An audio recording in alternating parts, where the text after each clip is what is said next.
Hello everyone, welcome to my channel complete शिक्षा।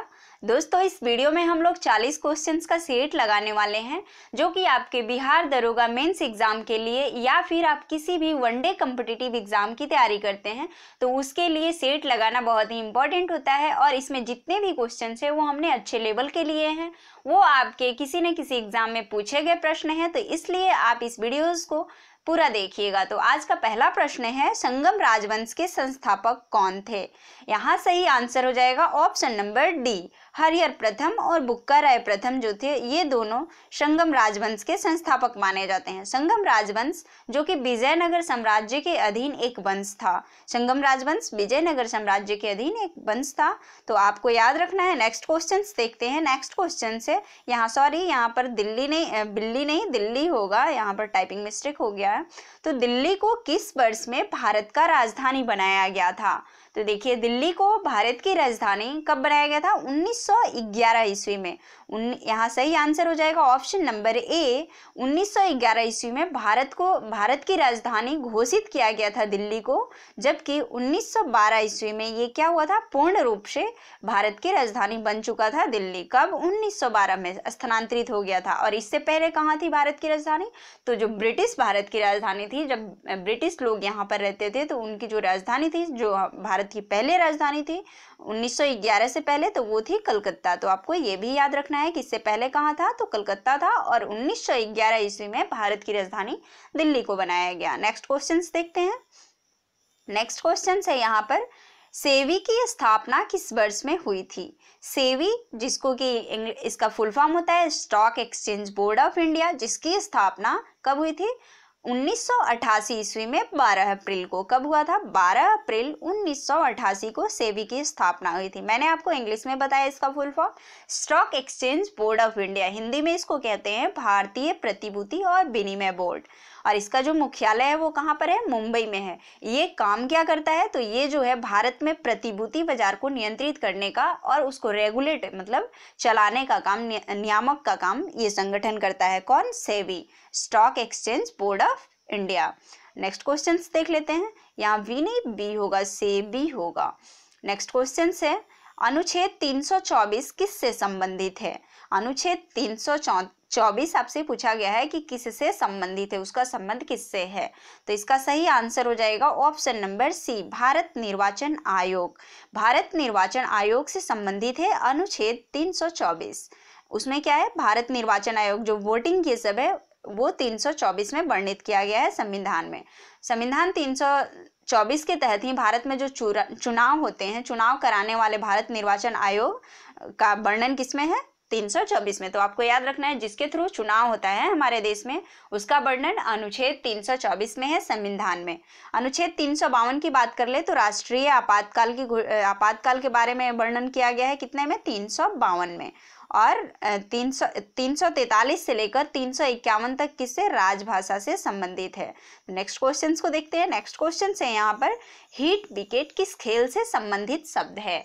यहाँ पर पूछा गया है हीट विकेट किस खेल से संबंधित है। तो ये बहुत ही आसान है और इसका आंसर आप आसानी से दे पाएंगे। यदि आप इंटरेस्टेड होंगे, क्रिकेट से इंटरेस्ट रखते होंगे तो इसका आंसर जरूर कर पाएंगे, क्योंकि आपको पहले पता होगा हीट विकेट के बारे में। तो हीट विकेट किस खेल से संबंधित है? तो वो क्रिकेट से संबंधित हो गया।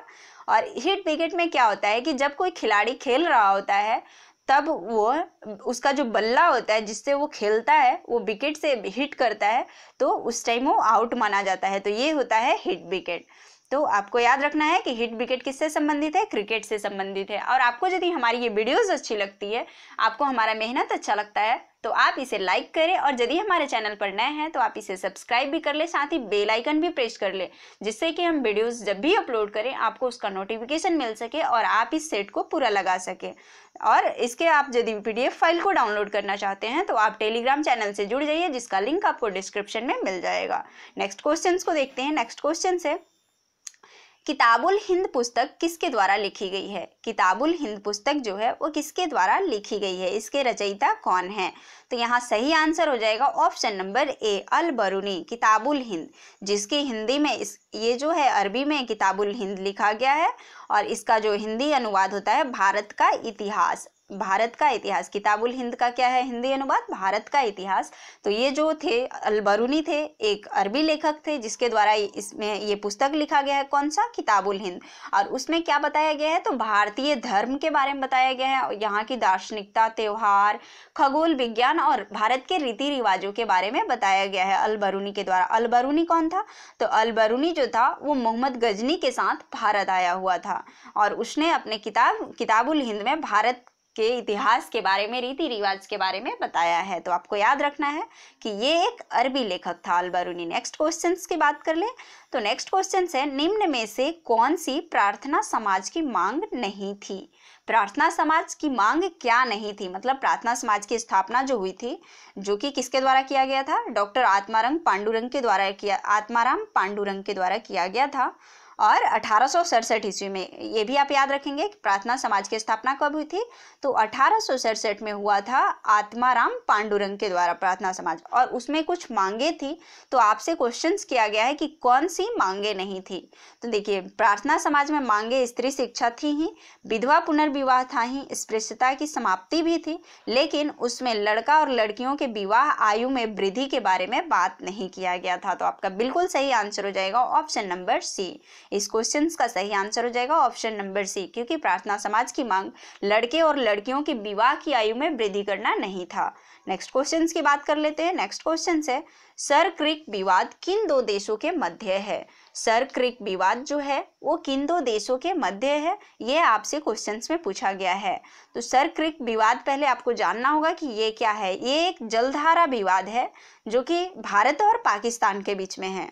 और भारत का जो, पाकिस्तान का जो सिंध प्रांत है और भारत का कच्छ का रण जो कि भारत के गुजरात राज्य में पड़ता है, इसके बीच एक विवादित जलधारा है जिसका नाम क्या है, सर क्रिक।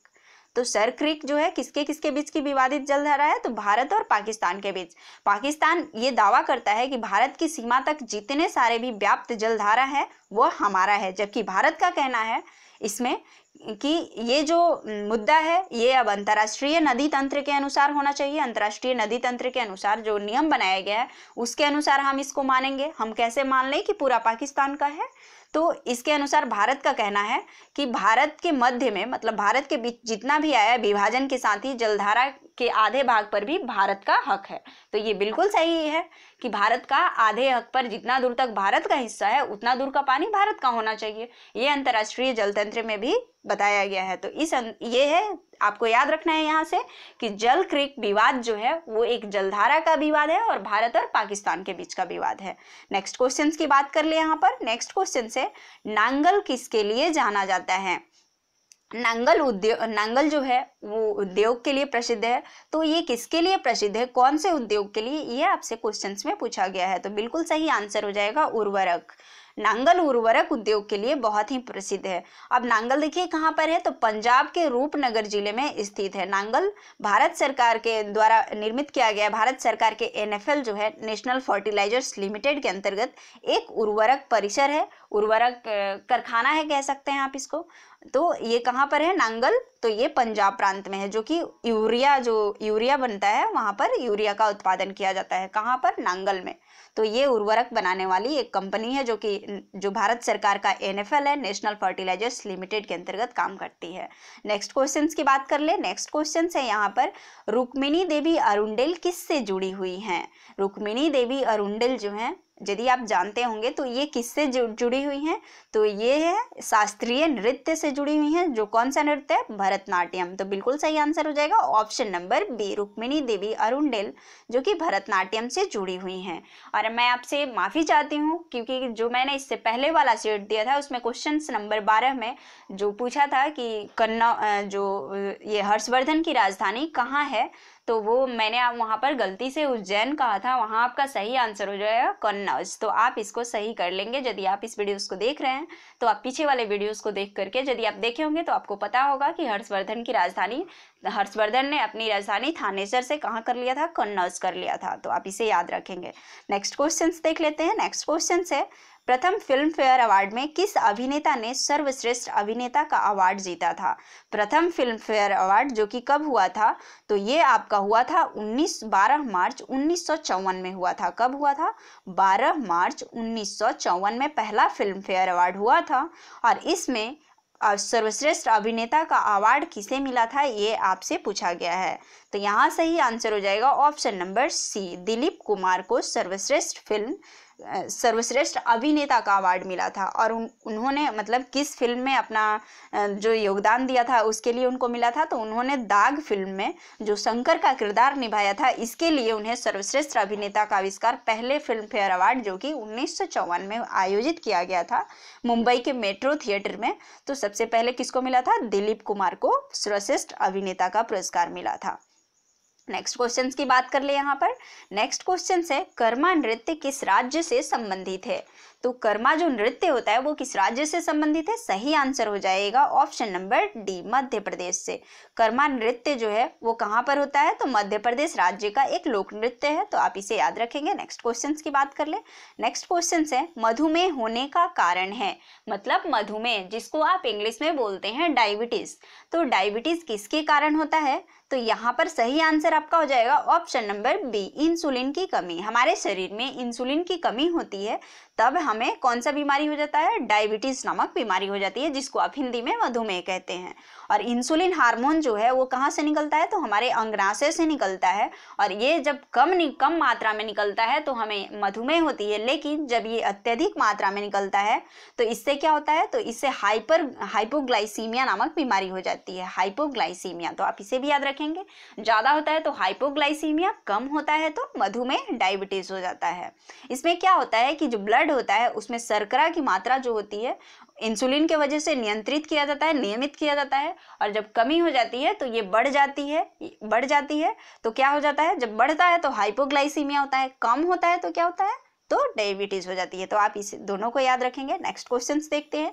नेक्स्ट क्वेश्चन से, अमीबा किस प्रजाति के अंतर्गत आता है? अमीबा जो है वो किस प्रजाति के अंतर्गत आता है? तो यहाँ सही आंसर हो जाएगा प्रोटोजोआ।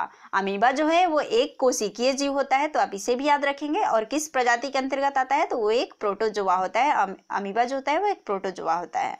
नेक्स्ट क्वेश्चन की बात कर ले। नेक्स्ट क्वेश्चन से, निम्नलिखित में से किसे आम जलकुंभी भी कहा जाता है? आम जलकुंभी जो कि आप यदि गांव सब में देखे होंगे, गांव सब में गए होंगे तो देखे होंगे जलकुंभी जो कि पानी के ऊपर लगा हुआ रहता है, पूरे पानी को घेर लेता है, पूरा ग्रीन देखे होंगे, उसमें फूल भी आता है, तो उसे बोलते हैं आम जलकुंभी। तो उसका जो नाम होता है, जो वैज्ञानिक नाम होता है वो क्या होता है? उसे साइंस के भाषा में क्या कहा जाता है, ये आपसे पूछा गया है। तो यहाँ सही आंसर हो जाएगा ऑप्शन नंबर डी, एकोर्निया। एकोर्निया जो होता है उसे ही हम लोग आम जलकुंभी भी कहते हैं। जलकुंभी जिसे एकोर्निया कहा जाता है, आप इसे याद रखेंगे। नेक्स्ट क्वेश्चन है, सल्फर डाइऑक्साइड प्रदूषण किसके अत्यधिक होने का सूचक है? सल्फर डाइऑक्साइड जो प्रदूषण है किसके अत्यधिक होने का सूचक है? मतलब सल्फर डाइऑक्साइड की मात्रा बहुत अधिक बढ़ रही है, तो इसका मतलब क्या है? क्या सबसे ज्यादा बढ़ रहा है? तो लाइकेन्स की मात्रा जब अधिक होती है तो सल्फर डाइऑक्साइड की मात्रा बढ़ती है, तो लाइकेन्स की वृद्धि बहुत ज्यादा होती है। तो आप इसे याद रखेंगे कि सल्फर डाइऑक्साइड बढ़ने के कारण लाइकेन्स की वृद्धि बहुत अत्यधिक होती है। नेक्स्ट क्वेश्चन, भारतीय नौसेना कानून कब पारित किया गया था? तो भारतीय नौसेना कानून जो था वो कब बनाया गया था? ये बनाया गया था 1927 ईस्वी में पारित किया गया था। और किसके द्वारा? 1927 ईस्वी में भारतीय संसद तो थी नहीं, तो उस समय थी ब्रिटिश संसद, और यह ब्रिटिश संसद के द्वारा ही बनाया गया था। कब? कौन सा? तो भारतीय नौसेना जो कानून था वो 1927 ईस्वी में ब्रिटिश संसद के द्वारा बनाया गया था। नेक्स्ट क्वेश्चन है, कंचनजंगा राष्ट्रीय उद्यान कहाँ है? कंचनजंगा राष्ट्रीय उद्यान किस राज्य में स्थित है? ये क्वेश्चन आपसे पूछा गया है। इसका सही आंसर हो जाएगा ऑप्शन नंबर डी, सिक्किम राज्य में। कंचनजंगा राष्ट्रीय उद्यान जो है वो सिक्किम राज्य में स्थित है। और इसका नाम जो है दुनिया की तीसरी सबसे बड़ी चोटी कौन सा? कंचनजंगा, जिसकी ऊंचाई कितनी है? 8586 मीटर है। कितनी ऊंचाई है? 8586। किसका? कंचनजंगा जो पहाड़ी है, जो कि दुनिया की सबसे तीसरी ऊंची चोटी है, ऊंची चोटी का नाम है कंचनजंगा, तो उसके नाम पर ही ये इस उद्यान का नाम कंचनजंगा राष्ट्रीय उद्यान रखा गया है, जो कि सिक्किम राज्य में स्थित है। और इसको यूनेस्को के विश्व विरासत सूची में भी शामिल किया गया है। कब किया गया है? तो इसको 2016 में यूनेस्को के विश्व विरासत सूची में शामिल किया गया है। तो आपके लिए क्वेश्चन है कि भारत के कितने विश्व विरासत स्थल यूनेस्को में शामिल है? ये इसका आंसर आप जरूर कमेंट बॉक्स में देखिएगा। यदि आप यहाँ तक देख रहे हैं तो इसका आंसर जरूर कीजिएगा आप कमेंट बॉक्स में। इस सूची में शामिल पहला भारतीय मिश्रित स्थल भी कंचनजंगा राष्ट्रीय उद्यान ही है, तो आपको ये भी याद रखना है। नेक्स्ट क्वेश्चन है 2023 विश्व कप क्रिकेट की मेजबानी इनमें से कौन सा देश करेगा? लास्ट में हम आपको 10 क्वेश्चंस बिहार से रिलेटेड रखे हैं, बिहार के जीके से, तो आप वहां तक जरूर देखिएगा। देखिए क्वेश्चंस किया गया है कि 2023 का जो विश्व कप आयोजित होगा क्रिकेट का, वो उसका मेजबानी जो है कौन सा देश करेगा? तो उसकी मेजबानी भारत को मिली हुई है। तो सही आंसर यहाँ क्या हो जाएगा? ऑप्शन नंबर ए हो जाएगा। बिल्कुल सही आंसर हो जाएगा, क्योंकि 2023 का जो विश्व का क्रिकेट होगा उसकी मेजबानी कौन करेगा? तो ये करेगा भारत। और कौन सा ये संस्करण है क्रिकेट विश्व कप का? तो 13वां संस्करण होगा। और भारत इससे पहले कब कब मेजबानी कर चुका है? तो 1987 में भारत के द्वारा मेजबानी किया गया है।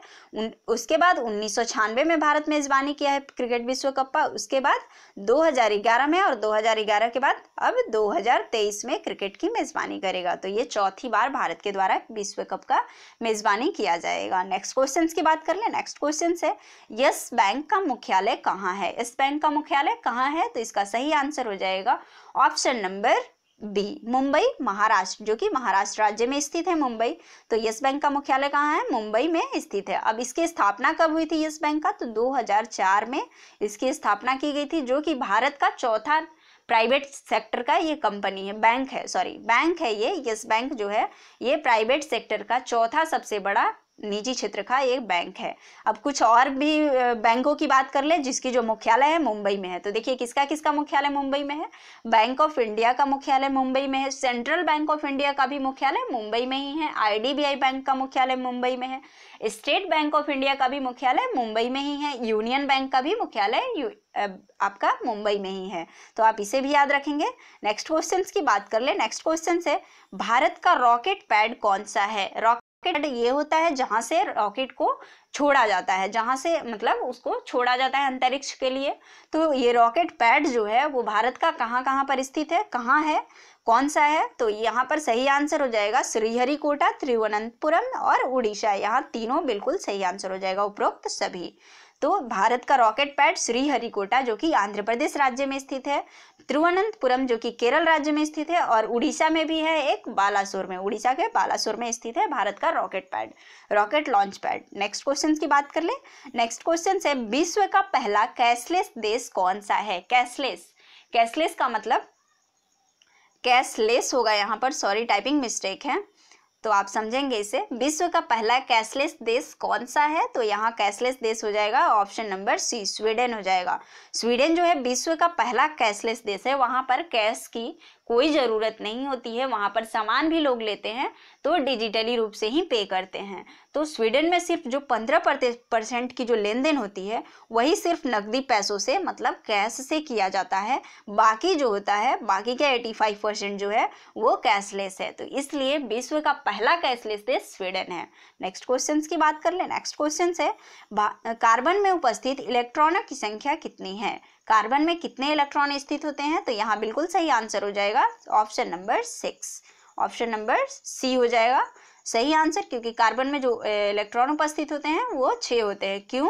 क्योंकि जितने परमाणुओं की संख्या होती है उतने ही उसमें इलेक्ट्रॉन की मौजूदगी होती है। तो कार्बन की परमाणु संख्या 6 होती है, तो कार्बन में इलेक्ट्रॉनों की संख्या भी कितनी होगी? 6 होगी।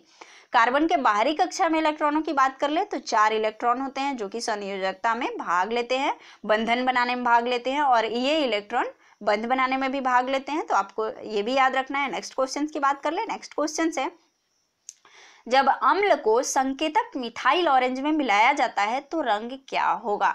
इसका मतलब ये है कि जो संकेतक मिथाइल ऑरेंज होता है उसमें जब अम्ल को डाला जाता है तो उसकी रंग कैसी हो जाती है।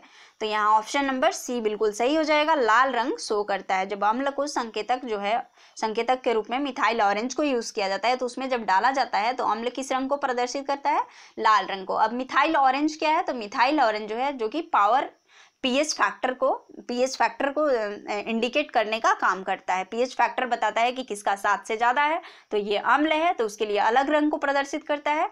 फिर वो यदि क्या बोलते हैं न्यूट्रल होगा, उदासीन होगा तो उसके लिए अलग रंग शो करेगा, और यदि वो क्षार होगा तो उसके लिए ये अलग संकेत देगा, अलग कलर का, और उसका पीएच वैल्यू भी बताएगा कि 7 से अधिक है, 7 से कम है। तो आपको याद रखना है कि ये संकेतक के रूप में मिथाइल ऑरेंज प्रयुक्त होता है जो कि पीएच मानों को अलग अलग रंग में दिखाता है। मिथाइल ऑरेंज जो कि अम्लीय माध्यम को किस लिए बताता है, तो लाल रंग में बताता है। और यहीं पर जब बात करते हैं हम क्षारीय रंग की तो इसके लिए वो पीला रंग दिखाता है, और यही उदासीन की बात कर ले तो उसके लिए नीला रंग दिखाता है। तो आपको याद रखना है कि किसके लिए कैसा कैसा रंग दिखाता है। अब अम्लीय माध्यम का जो पीएच मान होता है वो कितना से कितना होता है, तो आपको याद रखना है 1 से लेकर 6.9 तक का जो रेंज होता है, ये इसमें यदि कोई भी कुछ भी आता है तो ये अम्लीय माध्यम हो जाता है। और क्षारीय माध्यम के लिए 7.1 से लेकर 14 तक होता है, और उदासीन के लिए कितना हो जाता है, 7 हो जाता है। उदासीन जब कोई भी विलयन उदासीन होता है तो उसकी जो पीएच वैल्यू होती है वो कितनी होती है, 7 होती है। तो आपको याद रखना है इसको। नेक्स्ट क्वेश्चन देखते हैं, कमरे के तापमान पर कौन सी अधातु तरल अवस्था में होती है। तो कमरे के तापमान पर कौन सी अधातु जो है वो तरल अवस्था में लिक्विड के फॉर्म में होती है। तो सही आंसर हो जाएगा ऑप्शन नंबर ए, ब्रोमीन जो होता है वो कमरे के तापमान पर तरल अवस्था में मौजूद होता है। जबकि पारा एक धातु है जो कि कमरे के तापमान पर वो कैसा होता है, वो भी तरल अवस्था में ही मौजूद होता है। तो देखिए, धातु में पारा है और अधातु में ब्रोमीन है जो कि कमरे के तापमान पर तरल अवस्था में लिक्विड के फॉर्म में रहता है। तो आप इसे याद रखेंगे। नेक्स्ट क्वेश्चन है, निम्नलिखित में से कौन सी अनुसूची पंचायतों से संबंधित है। यहाँ पर अनुसूची दिया गया है, आपसे पंचायत से संबंधित अनुसूची पूछा गया है। तो ऑप्शन नंबर ए यहाँ बिल्कुल सही हो जाएगा। ऑप्शन नंबर ए, अनुसूची 11 जो है वो पंचायतों से संबंधित है। यह इसमें जो है इस अनुसूची में बताया गया है कि पंचायत की क्या शक्ति है, क्या भूमिका है, क्या उसकी जिम्मेदारी होती है, इस अनुसूची में ये बताया गया है। इस अनुसूची को कब जोड़ा गया है, तो इस अनुसूची को संविधान में 1992 के 73वें संविधान संशोधन के द्वारा जोड़ा गया है। अब अनुसूची 10 की बात कर ले तो अनुसूची 10 में क्या बात किया गया है, संसद के सदस्यों की अयोग्यता से संबंधित बात किया गया है अनुसूची 10 में। अनुसूची 5 की बात कर ले अदर ऑप्शंस में जो कि आपको दिख रहा है, तो अनुसूची 5 में है अनुसूचित क्षेत्रों के अनुसूचित जनजातियों और अनुसूचित जनजातियों के प्रशासन और नियंत्रण से संबंधित बात किया गया है अनुसूची 5 में। अनुसूची 7 जो है वो राज्यों और संघ के बीच शक्ति के बंटवारे से संबंधित है। नेक्स्ट क्वेश्चन देखते हैं। नेक्स्ट क्वेश्चन है, निम्नलिखित में से कौन तत्वबोधिनी सभा का हिस्सा था। तत्वबोधिनी सभा का हिस्सा कौन था, तो यहाँ बिल्कुल सही आंसर हो जाएगा option number D, Devendranath Tagore हो जाएगा बिल्कुल सही आंसर। देवेंद्रनाथ टैगोर के द्वारा तत्वबोधिनी सभा की स्थापना की गई थी। ये संस्थापक थे कौन, देवेंद्रनाथ टैगोर। तत्वबोधिनी सभा की स्थापना कब हुई थी, तो 1839 ईस्वी में किया गया था। तत्वबोधिनी सभा का क्या उद्देश्य रहा, तो जो राजा राम मोहन राय थे उनके जो विचार थे, उनकी शिक्षाओं का प्रचार करना था तत्वबोधिनी सभा का मुख्य उद्देश्य। और इसकी स्थापना देवेंद्रनाथ टैगोर के द्वारा 1839 ईस्वी में किया गया, आपको याद रखना है। नेक्स्ट क्वेश्चन है, निम्नलिखित में से कौन सती प्रथा के खिलाफ था। यहाँ पर 4 ऑप्शंस है, तो इसमें कौन जो था वो सती प्रथा के खिलाफ था, तो बिल्कुल सही आंसर हो जाएगा option number C, Ram Mohan Roy. Raja Ram Mohan Roy जो थे, राजा राम मोहन राय बिल्कुल सही आंसर हो जाएगा, सती प्रथा के ये खिलाफ थे। और इन्होंने जो 28 जो दिसंबर था 1829 ईस्वी में एक कानून बना था, एक एक्ट बना था जिसके तहत सती प्रथा को, जो एक्ट किसने बनाया था, उस समय के जो गवर्नर जनरल थे लॉर्ड विलियम बेंटिक, उन्होंने ये बताया था इस एक्ट के तहत कि जो सती प्रथा है वो एक प्रकार का अपराध है।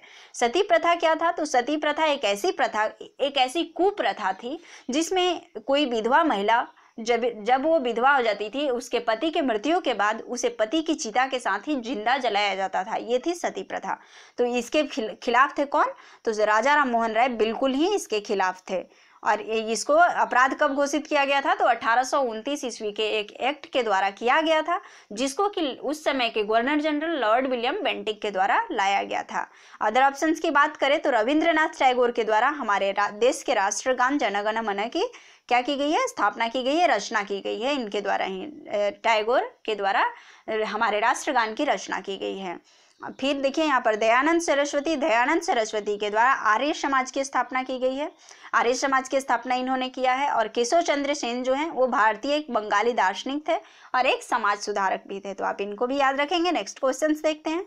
नेक्स्ट क्वेश्चन है रक्तचाप के रख रखाव के लिए कौन सी ग्रंथि जिम्मेदार है? ब्लड प्रेशर, जिसको आप इंग्लिश में ब्लड प्रेशर कहते हैं, तो उसके लिए, उसका रख रखाव के लिए, उसका देखभाल करने के लिए कौन सी ग्रंथि जिम्मेदार है?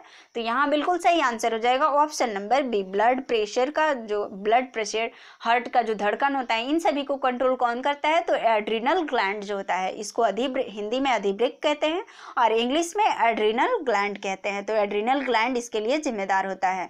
एड्रिनल ग्लैंड से 3 प्रकार की हार्मोन निकलती है, जो कि हमारे शरीर में क्या क्या करती है? नमक और पानी के स्तर को बनाए रखने में मदद करती है, रक्तचाप को नियंत्रित करता है, धड़कनों को भी देखता है, धड़कन को भी नियंत्रित करता है।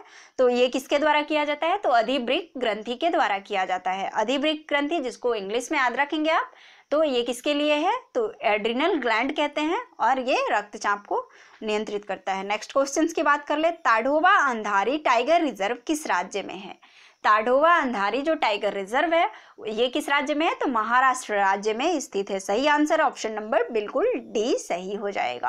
ताडोबा टाइगर रिजर्व जो कि अंधारी वन्यजीव अभयारण्य का एक हिस्सा है, जिसमें, और देखिए ताडोबा रिजर्व जो है, टाइगर रिजर्व, वो किसका हिस्सा है? अंधारी वन्यजीव अभयारण्य का। और इन दोनों को मिला दिया गया तो क्या बन गया? ताडोबा अंधारी टाइगर रिजर्व, और ये महाराष्ट्र राज्य में स्थित है। बाघ रिजर्व परियोजना जिसको कब लाया गया था? तो 1973 ईस्वी में इसको लाया गया था। बाघ रिजर्व परियोजना को 1973 ईस्वी में लाया गया है, तो आप इसे याद रखेंगे। नेक्स्ट क्वेश्चन है, निम्नलिखित में से कौन सा अनुच्छेद अस्पृश्यता के उन्मूलन से संबंधित है? मतलब अस्पृश्यता का अंत, अस्पृश्यता मतलब बोल सकते हैं आप उसको छुआछूत की बीमारी, तो इसको खत्म करने का बात किस में कहा गया है, किस अनुच्छेद में कहा गया है? तो बिल्कुल सही आंसर यहाँ हो जाएगा ऑप्शन नंबर ए, अनुच्छेद 17। आप इसको एक छोटा सा ट्रिक बोले या फिर याद रखने का तरीका बोले तो याद रख सकते हैं 17 किससे स्टार्ट हो रहा है? पहला लेटर स है और अस्पृश्यता में भी स आ रहा है, तो आप इसको याद रख सकते हैं। अस्पृश्यता 17 से संबंधित है, अनुच्छेद 17 से। नेक्स्ट क्वेश्चन की बात कर लेते हैं। नेक्स्ट क्वेश्चन है, निम्न में से किस व्यक्ति की आत्मकथा एस अगेंस्ट ऑड्स है? मतलब एक आत्मकथा है जिसका नाम एस अगेंस्ट ऑड्स है, तो इसमें से किसकी आत्मकथा है ये? तो बिल्कुल सही आंसर हो जाएगा option number D, Sania Mirza. Sania Mirza के आत्मकथा जो बायोग्राफी है उसका नाम क्या है? S against odds. तो आपको याद रखना है सानिया मिर्जा कौन है? तो सानिया मिर्जा एक भारतीय टेनिस खिलाड़ी हैं और ये पुस्तक जो कि इनके ऊपर, इनकी जीवनी के ऊपर लिखा गया है, जिसका नाम है एस अगेंस्ट ऑड्स, और इसको 2016 में प्रकाशित किया गया था। 2016 में ये प्रकाशित हुआ था। साइना नेहवाल की बात करें तो इनका जो बायोग्राफी है उसका नाम है flying to win my life on and off court. क्या नाम है इनका? इनका जो बायोग्राफी है playing to win my life on and off court. Next है सचिन तेंदुलकर, तो इनका भी आपको याद रखना है कि इनकी बायोग्राफी भी लिखी गई है और इसका नाम क्या है? प्लेइंग टू माई वे। सचिन तेंदुलकर की जो बायोग्राफी है वो, उसका नाम क्या है? प्लेइंग टू माई वे। और युवराज सिंह की भी बायोग्राफी है, तो युवराज सिंह जो कि भारतीय क्रिकेटर हैं, आप सभी जानते हैं, सचिन तेंदुलकर और युवराज, तो इनकी जो बायोग्राफी है उसका नाम है टेस्ट ऑफ माई लाइफ। इनकी बायोग्राफी का क्या नाम है? Test of my life. तो आपको याद रखना है, यहाँ पर एक आत्मकथा से मैंने आपको एक बायोग्राफी के नाम से 3 और एक्स्ट्रा बताया है, तो और जो कि आपके एग्जाम के लिए बहुत सभी इंपॉर्टेंट है, तो आप सबको याद रखेंगे। नेक्स्ट क्वेश्चन है, रोवर्स कप किस खेल से संबंधित है? तो रोवर्स कप किस खेल से संबंधित है? सही आंसर हो जाएगा ऑप्शन नंबर ए, फुटबॉल से संबंधित है। रोवर्स कप फुटबॉल से संबंधित होता है। नेक्स्ट क्वेश्चन है, मार्केट इकोनॉमी एक प्रकार की अर्थव्यवस्था है जिसमें सरकार का कोई नियंत्रण नहीं होता है। जी हाँ, सरकार का कोई नियंत्रण नहीं होता है। ऑप्शन नंबर बी यहाँ पर बिल्कुल सही हो जाएगा। मार्केट इकोनॉमी, मार्केट इकोनॉमी का मतलब बाजार का अर्थव्यवस्था जो है वो एक प्रकार की अर्थव्यवस्था है जिसमें सरकार का कोई नियंत्रण नहीं होता है, क्योंकि उसमें जो वस्तुएं होती हैं, सेवाएं होती हैं, उसका मूल निर्धारण कि हमें इतने में बेचना है। जैसे कि आप कोई भी सामान को मार्केट में ले जाते हैं और अपने सामान की आप अपने इच्छा के अनुसार उसका मूल्य निर्धारण कर सकते हैं, उसको बेच सकते हैं, तो वो आप पे निर्भर करता है, न कि सरकार पे। तो ये जो अर्थव्यवस्था है मार्केट इकोनॉमी, बाजार अर्थव्यवस्था जिसको हिंदी में कहेंगे, उस पे सरकार का कोई नियंत्रण नहीं होता है। नेक्स्ट क्वेश्चन की बात कर ले। खुदीराम बोस को फांसी की सजा कब मिली? तो खुदीराम बोस जो कि बिहारी थे और इनको फांसी की सजा कब मिली थी? ये बिहार के एक क्रांतिकारी नेता थे और इनको फांसी मिली थी 11 अगस्त 1908 ईस्वी को।